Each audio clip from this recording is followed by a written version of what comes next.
racism in American history now seems to be expanding into battles over how we address LGBTQ issues and also the Holocaust. And with these fights, there is a growing movement to ban certain books. Here's ABC's Janae Norman.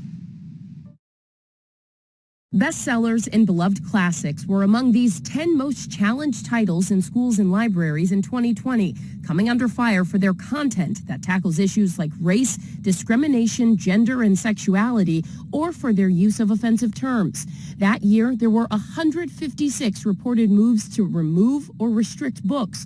But in 2021, the number of reported challenges jumped to 330 just from September to December, a mere 3 months. And last month, a school district in Tennessee facing backlash for banning a book about the Holocaust. A Tennessee school district facing backlash after voting to ban from its 8th grade curriculum the Pulitzer Prize-winning graphic novel Mouse, based on a true story about the author's parents in the Holocaust.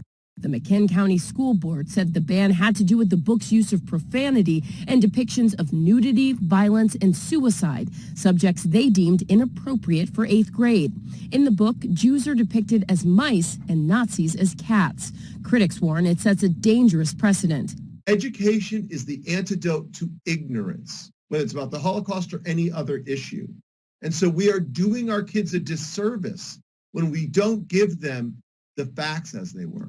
Enough! Enough! The efforts to ban books comes amid a national debate over how U.S. schools should teach about race, gender, and history.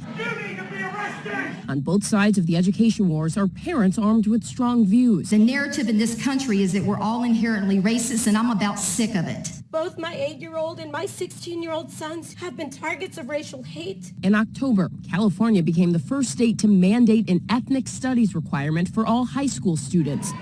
At the same time, protests have intensified over what some say is an indoctrination of students through critical race theory. What it does is selectively carves out only very specific narratives throughout history. Really critically important pieces of American history are left out in the CRT narrative. Jonathan Broadent pulled his children from 2 different school districts in Ohio over their curricula, opting instead to homeschool them. He's part of the Protect Ohio Children Coalition, a grassroots organization whose mission is to hold school boards accountable for what they teach children. If we're raising a generation of white kids looking at their skin and they're just feeling nothing but guilt, and black kids are looking at their skin and feeling like they have no agency, that the system is out to get them, that's not America.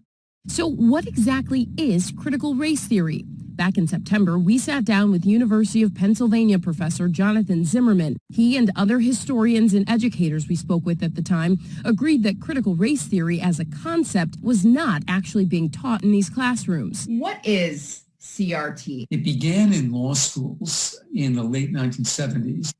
And it was started mostly by African-American law professors. They reanalyzed law and other institutions and tried to argue that racism and racist history was baked into those institutions. That's not what kids are learning in elementary or middle school. No, as far as I know, there's no 4th grade teacher that's ever gotten up one morning and said, like, "Good morning, children. Today we're going to study critical race theory." A new report spotlighting the scope of this movement found local anti-critical race theory efforts in at least 894 school districts across the country. And since last January, 14 states have banned critical race theory or put limits on how educators are allowed to discuss racism and sexism. One of those states is Virginia, where the new Republican governor, Glenn Youngkin, campaigned on a promise to ban critical race theory in schools. On day one, we will not have political agendas in the classroom, and I will ban critical race theory. Youngkin made good on that promise and recently announced an email that parents could use to report any instances of what he calls divisive teaching practices in schools. The tip line wasn't to give students an outlet who are suffering from racism or discrimination, but a tip line to really harm teachers who are teaching about the harms of racism and discrimination. Qasim Rashid, a human rights lawyer and father of 3 from Stafford, Virginia, tweeted about the tip line, urging people to spam it in a post that's gone viral. And this was really, for me, a way to get folks active, let them know they have agency, they have power, and they need to use that power to express their disapproval of this really draconian and backwards policy. In Florida, the State Board of Education has banned critical race theory in public schools, and Governor Ron DeSantis announced a legislative proposal allowing families and business employees to challenge CRT and what he calls corporate wokeness. Another proposed bill would ban public schools and private businesses from making people feel discomfort when teaching them about racial discrimination. I would say that our district, as well as other districts in Florida, are kind of in a time of understanding what it is that we are meant to do with this new CRT conversation, mandates, and legislative initiatives. Terry Castillo is the school board chair for the Osceola County School District in Central Florida, which has an estimated 68,000 students. None of the curriculum or even trainings that are being focused on by community members are new. The district recently canceled a seminar by Dr. J. Michael Butler of Flagler College on the civil rights movement. Castillo said the district needed time to review Dr. Butler's materials and make sure it didn't break state laws. A lot of the conversations that we have always had on equity, for example, on social emotional learning, those are conversations that a couple years ago would have had no kind of red flags. And now we're having to kind of take a step back and say, hey, wait, is this something that, we're later going to find that is against what we're supposed to be teaching? The education wars have now expanded beyond race and CRT. Another Florida bill would limit classroom discussion of sexual orientation and gender identity in primary grade levels. Under the proposal, a parent could sue a district for violations. Chasten Buttigieg, the husband of Transportation Secretary Pete Buttigieg, among the critics calling out the bill, tweeting to Governor Ron DeSantis that the bill would kill kids and make the state a harder place for LGBTQ plus kids to survive in.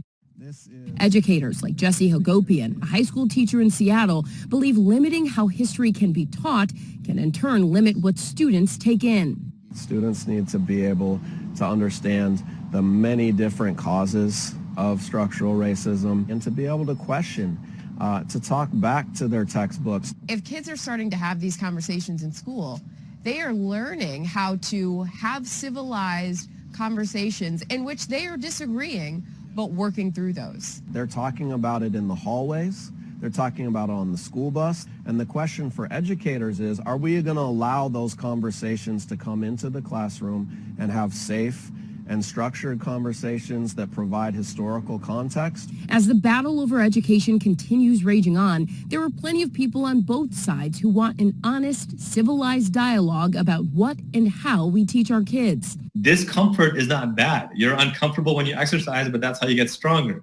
You're uncomfortable when you study because you get tired, but that's how you get smarter. People are fearful about stepping forward and expressing their concerns about what's happening in school districts, what's being taught. And they're being labeled and they're being attacked online, canceled. We're not going to move forward unless we respect free expression, free speech, have meaningful dialogue, even when it's uncomfortable. We should be having much more honest dialogue about what's right and what's appropriate in schools and what isn't. And at the end of the day, conflicts over curriculum in classrooms often leaves educators caught in the middle. I hope that while these rules and laws and legislative initiatives are put into place, that those who are doing that actually talk to the educators who are going to have to implement these, who are in the classroom with the children, who understand perhaps why it is that we are framing conversations in a different way than we used to be. Some interesting food for thought there. Thanks to Janae Norman for that. The culture wars being fought in